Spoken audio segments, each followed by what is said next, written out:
예, 2023학년도 수능 연계교재 수능 특강 독서입니다. 사회문화 12번째 지문. 이제 정당 명부식 비례대표제의 선출 방식.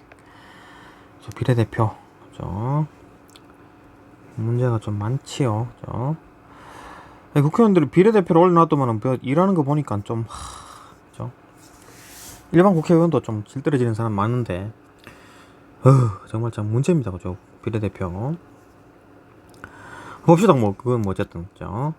비례대표제는 정당 득표율과 정당의 의석 점유율이 비례적이지 못하다는 다수 대표제의 문제를 보완하기 위한 방법으로 등장하였다. 그죠? 정당 득표율과 정당의 의석 점유율. 그러니까 뭐 정당 득표율은 50%인데 의석 점유율은 막 한 30% 막 이런 식으로 되는 수가 있잖아요. 완전 일치가 안 되더라는 얘기지. 그러니까 그걸 맞추기 위해서 이제 비례대표제를 뭐 좀 어느 정도 이렇게 가져왔다. 그죠? 따라서 후보자 개인의 득표수를 기준으로 의석을 배분하는 다수제표제와는 달리 비례대표제는 정당이 획득한 득표율을 기준으로 하여 의석을 배분한다. 그러니까 뭐 어떤 뭐 지역의 어떤 뭐 사람들 국회의원을 뽑고 그 밑에 이제 뭐 어느 정당을 찍느냐, 그죠? 1번, 2번, 3번, 4번 이런 식으로 찍습니다, 그죠? 그게 이제 비례대표제다. 그래갖고 이제 그 정당에서 뭐 1번 뭐 누구누구, 2번 누구누구 정당에서 만드는 거죠. 3번 누구누구 이런 식으로 만들어가지고 뭐 몇 퍼센트 먹어라 그러면 4번까지 뭐 퍼센트 먹겠네 뭐 이런 식으로 되는 거죠. 그리고 뭐 1번, 2번, 3번, 4번, 5번 중에 1번, 2번, 3번, 4번 중에 뭐 누군가가 뭐 사퇴를 했다 그러면 그 잘리고 이 사람이 올라갑니다. 5번에 올라가요. 뭐 이런 식이 되는 거죠. 그러니까 뭐 지들끼리 나눠 먹기도 하고 막 엉망진창 그죠? 정치가 정말 막 그죠? 학을 띱니다. 하는 꼬라지 보면은 정당이 획득한 득표율에 비례하여 의석을 배정받을 수 있기 때문에 다수 대표제에 의해 사표 발생이 낮아 유권자의 의사를 최대한 반영해 줄 수 있고 정당 득표율과 의석수의 불일치를 완화할 수 있다. 그죠?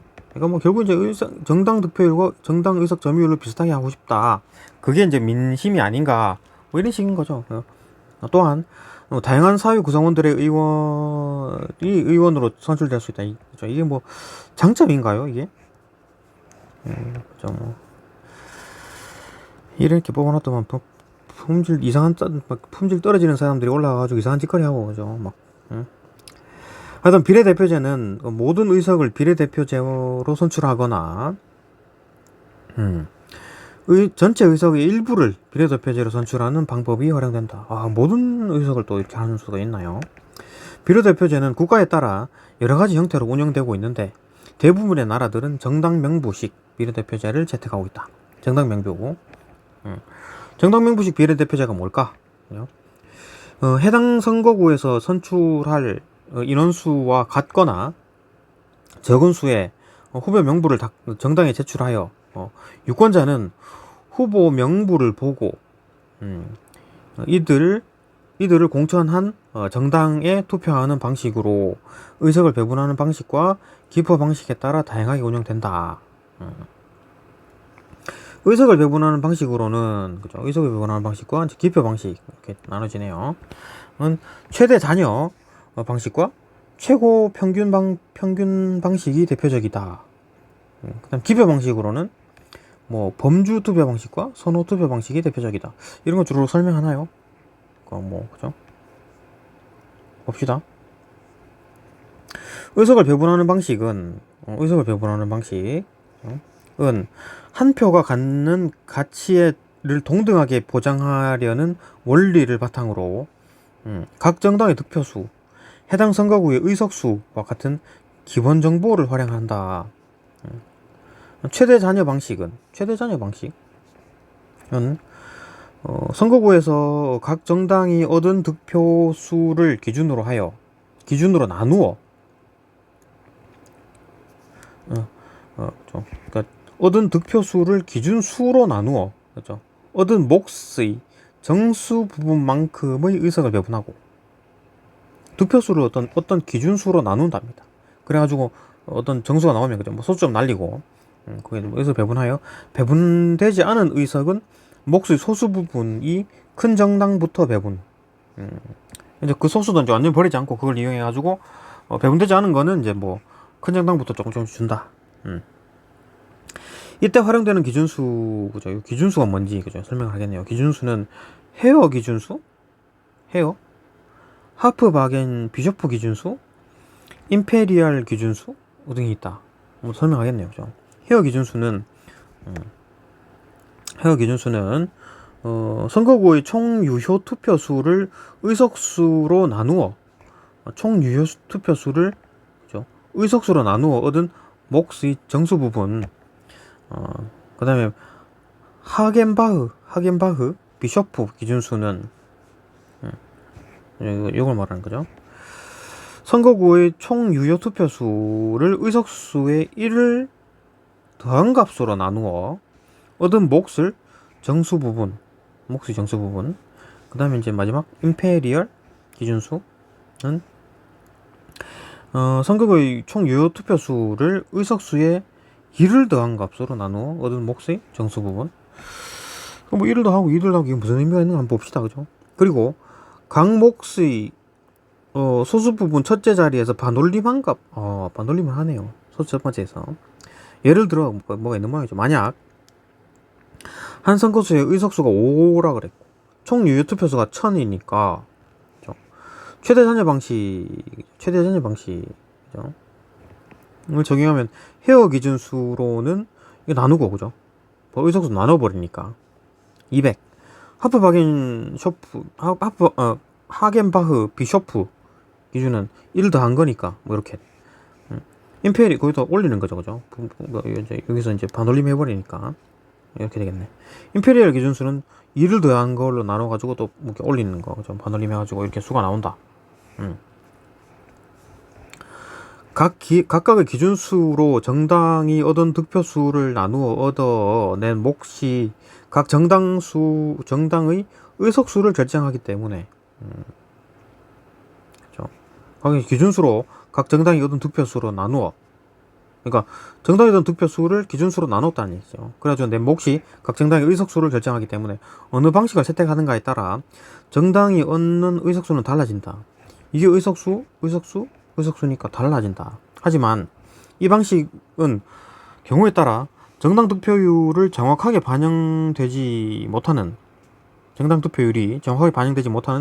제도의 역설이 발생하기 때문에 일부에서는 최고 평균 방식을 선호하기도 한다. 최고 평균 방식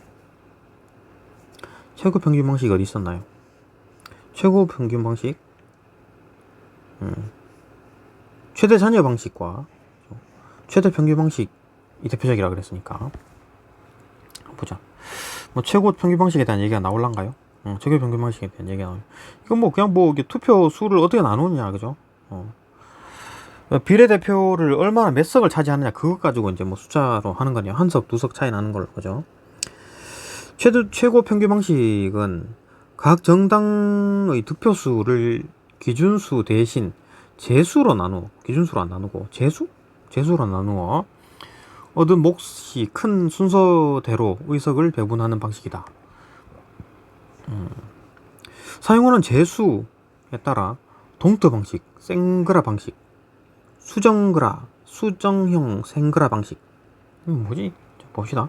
동트 방식은 제수가 1, 2, 3, 4이다. 생그라 방식은 제수가 홀수네요. 수정형 생그라 방식은 수정을 했다는 얘기인가? 생그라 방식과 비교했을 때, 생그라 방식, 이게 생그라죠. 비교했을 때, 첫 번째 제수가 1.4 이것만 다르고 나머지는 제수는 동일하다. 그러니까 3, 5, 7, 9 이렇게 홀수로 나가는 건 동일하다는 얘기네. 그죠? 요것만 문제라는 거네. 이것만 1.4로 바꾼다. 그죠? 어떤 방식의 제수를 정하더라도 의석을 배분하는 방식은 동일하다. 의석을 배분하는 방식은 동일하다. 만약 A정당, B정당, C정당 이 각각 이렇게 표를 획득했는데 동트 방식 이거죠. 동트 방식으로 의석수를 세석 배분한다고 해보자. 첫 번째 재수인 1로 각 정당의 득표수를 나누어 얻은 목, 이건 그대로잖아요.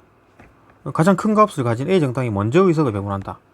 이게 좀 총세석이니까 하나를 먹었네요, A석이. 그리고 두 번째 재수로 재수인 2로 나눈 몫은 이렇게 되겠죠. 이거 나누기, 이거 2로 나눴으니까. 이 몫의 첫 번째 재수인 1로 나누어 얻은 목 중에서 이미 의석 배분에 활용된 몫을 제외한 나머지 몫들과 비교한다. 이때 가장 큰 몫이 290, 이걸 제외하고, 이걸 말하는 290이므로 B 정당에서 두 번째 의석을 배분한다.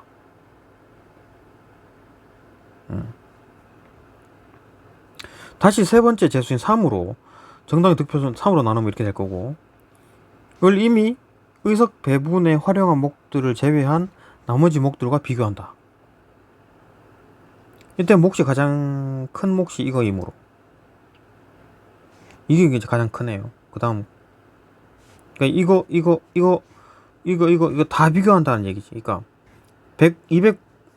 485로 맨 처음 했죠. 그 다음에 290으로 또 했으니까, 줬으니까, 그 다음에 높은 수가 이거 봤을 때 이게 제일 크네요. 이므로 A 정당의 세 번째로 의석을 배분한다. 그러니까 뭐 A가 2개 먹고 B가 하나 먹었네요. C는 아무도 못 먹고. 이렇게 재수에 따라 나누어 놓은 목 중에 의석이 배분된 몫을 제외하고 나머지 몫들을 계속 비교하여 가장 큰 몫을 가진 정당의 차례대로 의석을 배분한다. 그러니까 이걸 버리지 않고, 그죠? 이 수들을 계속 가지고 있으면서 가장 높은 수들을 가진 정당을 준다. 그거겠네요. 그죠? 세 가지 방식 중 어느 방식을 채택하는가에 따라 각 정당이 얻는 의석수는 달라진다. 그렇겠네요. 그죠? 뭐 숫자가 달라지기 때문에. 세 가지 방식 중 의석수는 달라진다. 재수의 간격이 작을수록 득표수를 나누어 얻어내는 값인 몫의 간격이 작아지기 때문에 상대적으로 규모가 작아서 득표수가 적은 정당에는 불리하다. 뭐 어떻게? 뭐 숫자가 더 크다? 재수의 간격이 작을수록 몫의 간격이 작아지기 때문에 불리하답니다. 그러니까 이게 숫자가 작을수록, 그죠? 이 숫자가 작을수록 좀 크면은 조금 뭐 적은 수가 좀 유리하겠나? 그죠? 또 봅시다. 범주 투표 방식은 어디 있었습니까? 이거 범주 투표 방식 여기 있네요. 그죠? 기표 방식으로는 이제 범주 투표 방식과 뭐 선호 투표 방식이 있다. 뭐 그랬으니까 기표. 그죠? 범주 투표 방식 봅시다. 이건 유권자가 정당에 투표하는 방식. 그죠? 선호 투표 방식. 범주 투표 방식, 선호 투표 방식, 기표 방식 두 가지네요. 그죠? 기표 방식 두 가지. 은 유권자가 정당이 제시한 후보 명부 가운데 자신이 지지하는 후보를 개별적으로 선택하는 방식이다. 지금 우리나라는 이거죠. 범주 투표 방식이죠. 정당에다 찍으면 정당이 알아서 그냥 1번, 2번, 3번, 4번 주는 거니까. 이걸 보고 이제 유권자가 정당이 제시한 후보 명부 가운데 자신이 지지하는 후보, 그죠? 선택하는 방식이다. 이게 번호를 찍는 게 아니라 뭐 그 사람을 찍는 거네요. 그죠? 범주 투표 방식은 정당에서 후보자 명부를 작성하고 배분하기 때문에 정당의 권한이 크지요. 정당의 리더십을 강화할 수 있다는 장점이 있지만, 그러니까 이 사람들은 정당에 그냥 목을 매는 거지. 그 국회의원 하려고. 개별 유권자가 후보자를 결정하는 과정에 개입할 수 없기 때문에, 그러니까 후보자 결정하는 거를 뭐 정당에서 돈 떼쳐먹고 그죠? 후보 할 수도 있는 거죠. 그죠? 이렇게 되면. 때문에 유권자의 의사가 이제 왜곡될 가능성이 있죠. 선호 투표 방식은 정당이 제시한 명부에 있는 후보 중에서 유권자가 당선을 원하는 후보를 결정할 수 있기 때문에 유권자의 유권자의 의사가 반영될 가능성이 높아. 직접 선거 원칙에 더 가깝다는 장점이 있지만 후보는 결국 정당이 제시하기 때문에 뭐 유권자 의사가 직접적으로 미치는 영향이 미미하다. 결국 이것도 마찬가지죠. 그러니까 정당이 후보를 내는 거죠. 그러니까 그렇기 때문에 뭐 그 사람 인물 보고 찍을 건가? 실제로 뭐 비례 투표 방식은 비례 대표는 정당을 보고 찍죠. 인물 안 보고. 그러니까 뭐 당에서 뭐 이상한 사람들은 많이 비례대표에 많이 뽑히죠. 정당 명부식 비례대표제는 정당 명부식 비례대표제는 의석 배분 방식과 기표 방식에 따라 유형을 달리 할 수 있지만 결국 명부를 작성하는 주체는 정당이기 때문에 유권자와 국회의원 사이에 유대가 약하죠. 그러니까 여기에 있는 후보자들은 유권자보다는 정당에 싸바싸바 해가지고 번호를 좀 높이 받으면 유리하죠, 자기가. 그러니까 국민을 보는 게 아니라 정당을 보고 막 하는 거죠. 이렇게 비례대표 의원들은 정당에다가 목숨을 걸지 유권자에는 별로 신경 안 씁니다. 그죠? 약하고 신경 좀 덜 쓰죠. 국회의원이 정당의 정책을 구속받을 가능성이 많다. 그렇죠? 정당 정책에 무조건 따라야지. 정당이 뽑아줬는데, 그죠? 국민이 뽑은 게 아니고 정당이 뽑아진 거죠. 정당이 후보를 앞세운 거기 때문에. 그리고 그러니까 뭐 정당 정책에 뭐 이렇게 정당 정책이 딱 정해지면 뭐 비례대표는 무조건 거기다 몰아주겠지. 그죠? 그리고 이 방식으로만 국회의원이 모두 선출되게 하면 지역의 현황 반영되는 영향이 약화된다. 그죠? 지역 현황을 신경 씁니까? 얘들이 정당만 신경 쓰겠지. 그죠?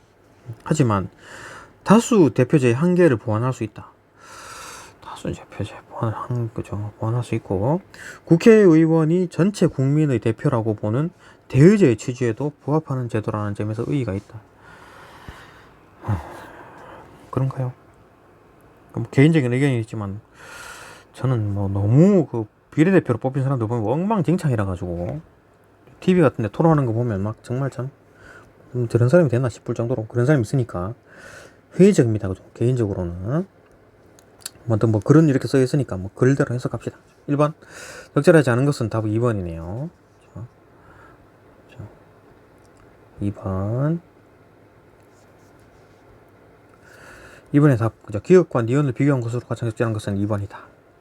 그럼 3번. 윗글 읽은 학생의 반응이다. 윗글을 바탕으로 할 때 A에 들어갈 말로 적절한 것은 A입니다. 그럼 4번. 이제 뭔지 수학적 계산인 거죠. 그죠? 뭐로 나누고 어쩌고 하는 거죠. 윗글을 바탕으로 보기를 이해한 내용 적절하지 않은 것은 뭐 다섯서 이거 1000표다 해가지고 뭐 그죠? 이렇게 뭐 헤어 기준수로 나누고 동트 방식으로 했답니다. 적절하지 않은 것은 답은 뭐 3번? 3번? 그죠? 풀어보시고 또 넘어갑니다. 이게 단가? 이 끝이네요. 그죠? 자, 넘어갑시다. 근데 또 뭐 투표 방식을 이제 수학적으로 좀 계산하는 방식이다. 그죠? 일단 다음 질문으로 넘어갈게요.